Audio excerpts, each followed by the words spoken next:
Hello, welcome to How to Play Throw Up Dominoes for 2 to 3 players. This game is somewhat a little bit difficult to follow, so I had to make a flow chart just for myself and my own benefit. But essentially, you're not doing a lot of reshuffling. In fact, you're not reshuffling at all. So here's everything you'll need. You'll need a set of dominoes. You'll take out the double blank.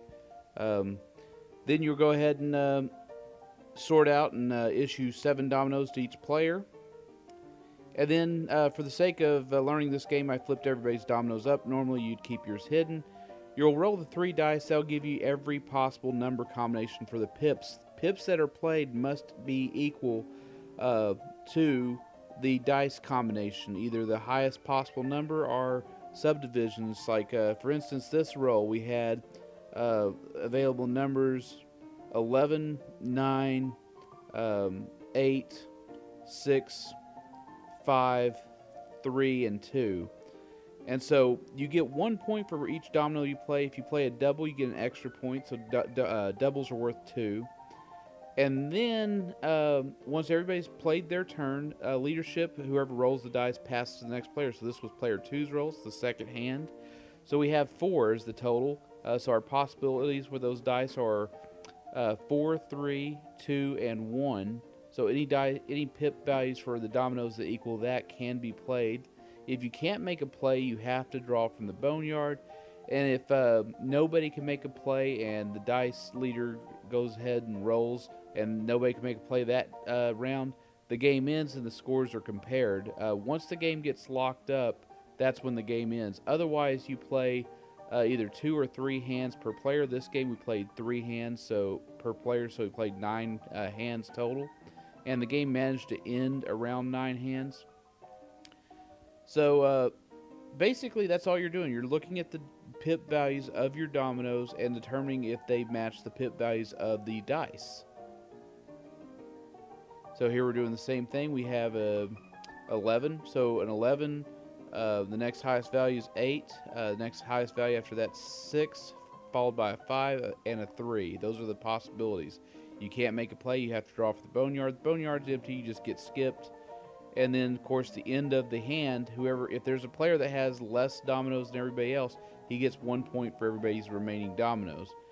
That's probably where the game lost me at that point, because it does get to be a runaway score, which is something I did not really care for. And I guess you could make it to where you don't count that. It might be a little bit better of a game, but then again, it is a domino game. There's not very many domino games I think I really cared for. But I said, I'm going to do a domino game. If it was on the Paget website, so it needed to be done.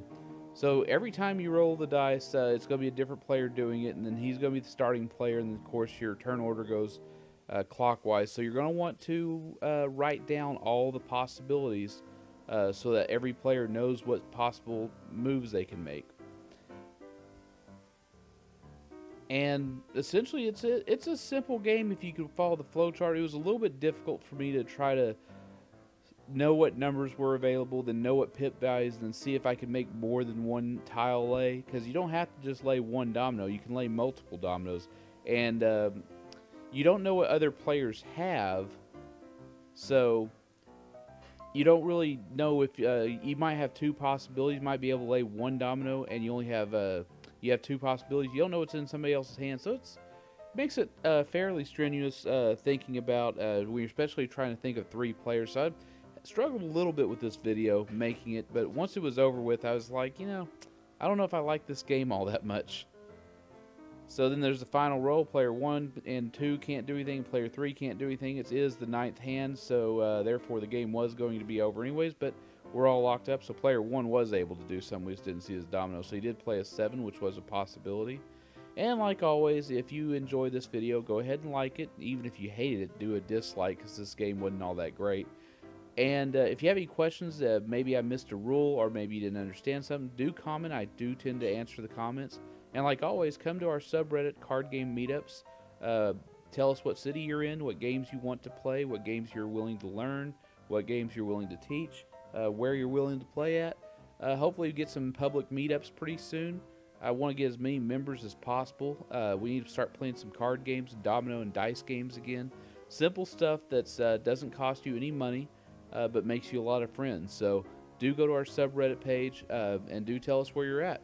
And I'll see you next video. We got several coming out. We're not anywhere near done making videos, and we're making them pretty quickly. So you want to subscribe so you get all of them as soon as they come out.